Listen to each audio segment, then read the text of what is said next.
السلام علیکم ورحمۃ اللہ وبرکاتہ۔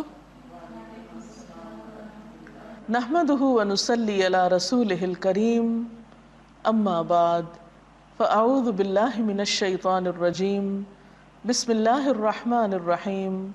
رب اشرح لی صدری ویسر لی امری واحلل عقدۃ من لسانی یفقہوا قولی۔ ناظرین، ہماری آج کی گفتگو کا موضوع ہے ہمدردی کا مہینہ۔ رمضان المبارک کو نبی اکرم صلی اللہ علیہ وسلم نے شہر المواسات کہا ہے۔ مواسات کا مطلب ہوتا ہے ایک دوسرے کی ہمدردی کرنا، ایک دوسرے کا دکھ بانٹنا، ایک دوسرے کی مدد کرنا۔ تو گویا یہ مہینہ اپنے اندر ہم سب کے لیے ایک سبق رکھتا ہے کہ جب بھوک کے تجربے سے ہم گزریں روزے کی حالت میں تو دوسروں کی بھوک کو بھی یاد کر لیں۔ جب ہم خود تھکاوٹ کا شکار ہوں، کسی بھی مشکل کا شکار ہوں، تو ہمیں اس وقت دوسروں کی مشکلات یاد آنی چاہیے۔ ارشاد باری تعالیٰ ہے انما المؤمنون اخوہ، کہ مومن آپس میں بھائی بھائی ہیں۔ گویا تمام اہل ایمان ایک بڑا خاندان ہیں۔ قرآن پاک میں ایک اور جگہ اہل ایمان کی صفت یہ بتائی گئی ہے وَيُؤْثِرُونَ عَلَىٰ أَنفُسِهِمْ وَلَوْ كَانَ بِهِمْ خَصَاصَةٌ، وہ اپنے نفسوں پر دوسروں کو ترجیح دیتے ہیں خواہ وہ خود بھوکے ہی کیوں نہ ہوں۔ ہم سب کو اپنا اپنا جائزہ لینا چاہیے کہ کیا واقعی ہمارے اندر رمضان میں ایسی کیفیت پیدا ہو رہی ہے کہ ہم اپنی ذات کے باہر دوسروں کو بھی دیکھ سکیں، صرف اپنے لیے نہ جئیں، اوروں کے لیے بھی جینا سیکھیں۔ حضرت نعمان بن بشیر کہتے ہیں کہ رسول اللہ صلی اللہ علیہ وسلم نے فرمایا، تم مومنوں کو آپس میں رحم کرنے، محبت رکھنے اور مہربانی کرنے میں ایسا پاؤ گے جیسے ایک جسم ہو۔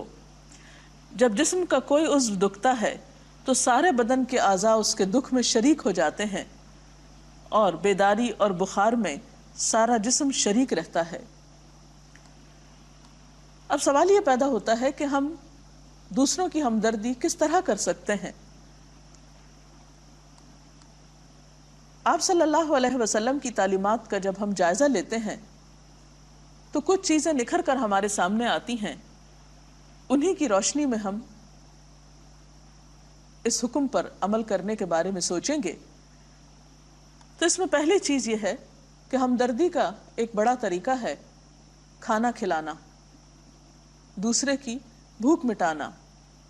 قرآن پاک میں اللہ تعالیٰ فرماتے ہیں وَيُطْعِمُونَ الطَّعَامَ عَلَىٰ حُبِّهِ مِسْكِينًا وَيَتِيمًا وَأَسِيرًا إِنَّمَا نُطْعِمُكُمْ لِوَجْهِ اللَّهِ لَا نُرِيدُ مِنْكُمْ جَزَاءً وَلَا شُكُورًا، اور اللہ کی محبت میں مسکین، یتیم اور قیدی کو کھانا کھلاتے ہیں اور ان سے کہتے ہیں ہم تمہیں صرف اللہ کی خاطر کھلا رہے ہیں، ہم تم سے نہ کوئی بدلہ چاہتے ہیں اور نہ شکریہ کی توقع رکھتے ہیں۔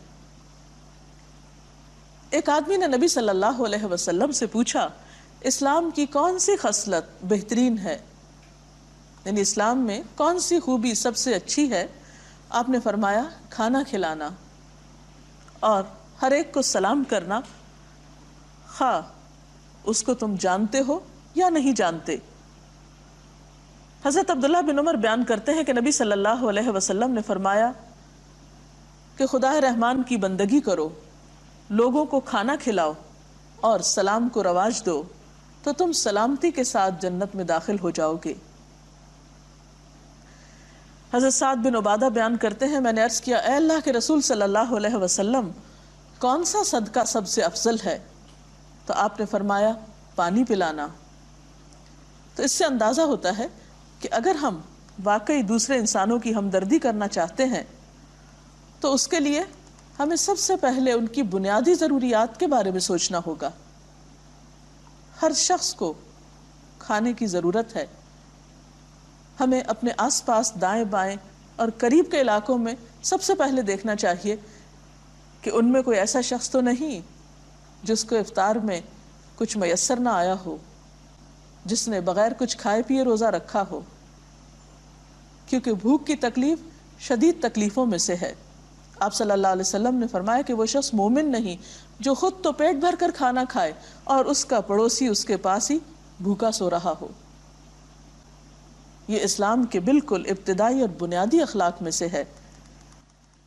ہمدردی کا ایک اور طریقہ یہ ہے کہ انسان دوسرے کی ضروریات پر اپنا مال خرچ کرے، اور ان ضروریات میں پھر لباس ہو سکتا ہے، تعلیم ہو سکتی ہے، علاج ہو سکتا ہے۔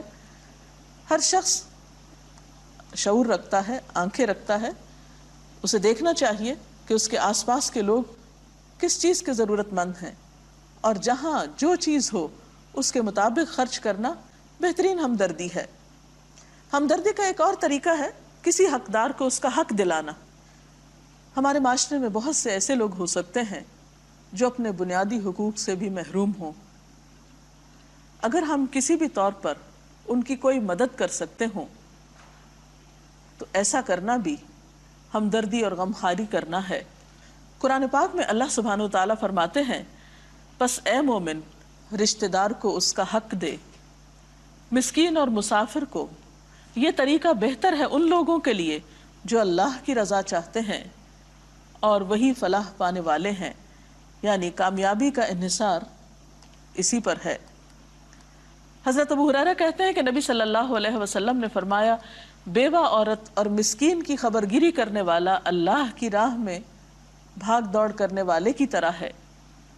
آپ نے یہ بھی فرمایا کہ بیوہ اور مسکین کی خبرگیری کرنے والا اس شب بیدار کی طرح ہے، یعنی رات بھر جاگنے والے کی طرح ہے جو عبادت میں سستی نہیں کرتا، اور اس روزہ دار کی طرح ہے جو دن کو افطار نہیں کرتا، یعنی اتنی بڑی نیکی ہے۔ ایک اور حدیث میں حضرت ایاز فرماتے ہیں کہ آپ صلی اللہ علیہ وسلم نے فرمایا، 3 قسم کے آدمی جنتی ہیں۔ نمبر 1، وہ حاکم جو عدل و انصاف کرنے والا اور احسان کرنے والا ہو اور اس کو بھلائیوں اور نیکیوں کی توفیق دی گئی ہو۔ دوسرے، وہ شخص جو مہربان ہو اور رشتہ داروں اور مسلمانوں کے لیے رقیق القلب ہو، یعنی اس کا دل نرم ہو دوسرے انسانوں کے لیے۔ تیسرے، وہ شخص جو حرام چیزوں سے بچنے والا ہو، سوال سے پرہیز کرنے والا ہو اور اہل و عیال کے بارے میں اللہ پر بھروسہ کرنے والا ہو۔ اسلام نے یتیموں کے حقوق کے بارے میں بھی بہت تاکید کی ہے۔ ہمارے اپنے ہی خاندان میں، ہمارے رشتہ داروں میں، ہمارے قریبی جاننے والوں میں کہیں نہ کہیں ایسے لوگ ہو سکتے ہیں جو ایسی پریشانی کا شکار ہوں، یتیمی کا شکار ہوں۔ تو اس کے بارے میں ایک حدیث میں آتا ہے کہ جو شخص اللہ کی خوشنودی کے لیے کسی یتیم کے سر پہ ہاتھ پھیرے، یعنی آپ دے کچھ نہیں رہے، صرف ہمدردی کر رہے ہیں، پیار کر رہے ہیں، شفقت کا ہاتھ سر پہ پھیر رہے ہیں، تو یتیم کے سر کے ہر بال کے عوض جس پر اس کا ہاتھ پڑے نیکیاں لکھی جاتی ہیں۔ اور جو شخص یتیم بچی یا بچے کے ساتھ اس کی پرورش میں احسان کرے تو وہ اور میں جنت میں اس طرح ہوں گے جس طرح یہ 2 انگلیاں ملی ہوئی ہیں۔ آپ نے 2 انگلیوں کو ملا کر بتایا، یعنی ایسے بچے جن کا باپ فوت ہو چکا ہو، اگر کوئی شخص ان بچوں کے ساتھ احسان کا رویہ اختیار کرتا ہے، مثلا بعض اوقات کوئی شخص کسی بیوہ عورت سے شادی کرتا ہے، اس بیوہ عورت کے پچھلے شوہر سے بچے ہو سکتے ہیں، وہ باپ فوت ہو چکا ہوتا ہے، ایسے بچوں کو عموماً ہمارے معاشرے میں صحیح محبت یا کیئر نہیں ملتی، وہ ہمیشہ اپنے اوپر ایک بوجھ ہی سمجھے جاتے ہیں۔ ایسے بچوں کے ساتھ احسان کرنا، محبت کرنا، شفقت دینا، انہیں اپنے باپ کی کمی کا احساس نہ ہونے دینا، یہ ایک بہترین نیکی ہے۔ پھر اسی طرح ہمدردی اور غمخواری کے اس مہینے میں ہم لوگوں کی ایذا رسانی کو ان سے دور کر سکتے ہیں۔ ان کو دکھ دینے سے بچنا روزے کے تقاضوں میں سے ہے۔ آپ صلی اللہ علیہ وسلم نے فرمایا کہ المسلم من سلم المسلمون من لسانہ ویدہ، مسلمان تو وہ ہے جس کے ہاتھ اور زبان سے دوسرے مسلمان محفوظ رہیں، اور روزہ بھی اسی چیز کا تقاضا کرتا ہے۔ حضرت ابن عمر کہتے ہیں کہ نبی صلی اللہ علیہ وسلم نے فرمایا، مسلمان مسلمان کا بھائی ہے، نہ وہ اس پہ زیادتی کرتا ہے، نہ اس کو بے یار و مددگار چھوڑتا ہے، نہیں مصیبت میں اسے دیکھ کے خود بھاگ نہیں جاتا، مدد کے لیے آگے بڑھتا ہے۔ اور فرمایا، جو کوئی اپنے بھائی کی حاجت روائی کرے گا، یعنی اس کی مشکل میں کام آئے گا، اللہ تعالیٰ اس کی حاجت روائی کرے گا، اور جو کوئی ایک مسلمان کی مصیبت دور کرے اللہ تعالیٰ اس کی آخرت کی مصیبتوں میں سے ایک مصیبت قیامت کے دن دور کر دے گا. اور جو شخص مسلمان کی پردہ پوشی کرے گا اللہ تعالیٰ اس کی پردہ پوشی فرمائے گا.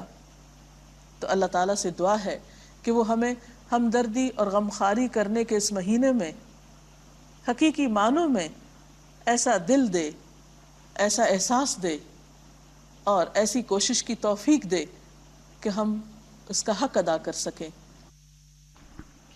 ایک شخص کب تک یتیم ہوتا ہے، مطلب کس ایج تک؟ ان کا سوال یہ ہے کہ ایک شخص یتیم کب تک ہوتا ہے. یتیم بالغ ہونے سے پہلے تک ہوتا ہے، بلوغت کے بعد یتیمی باقی نہیں رہتی. ناظرین، اس کے ساتھ ہی ہمارے آج کے پروگرام کا وقت ختم ہوتا ہے. کل تک کے لیے اجازت چاہتے ہیں. اللہ حافظ.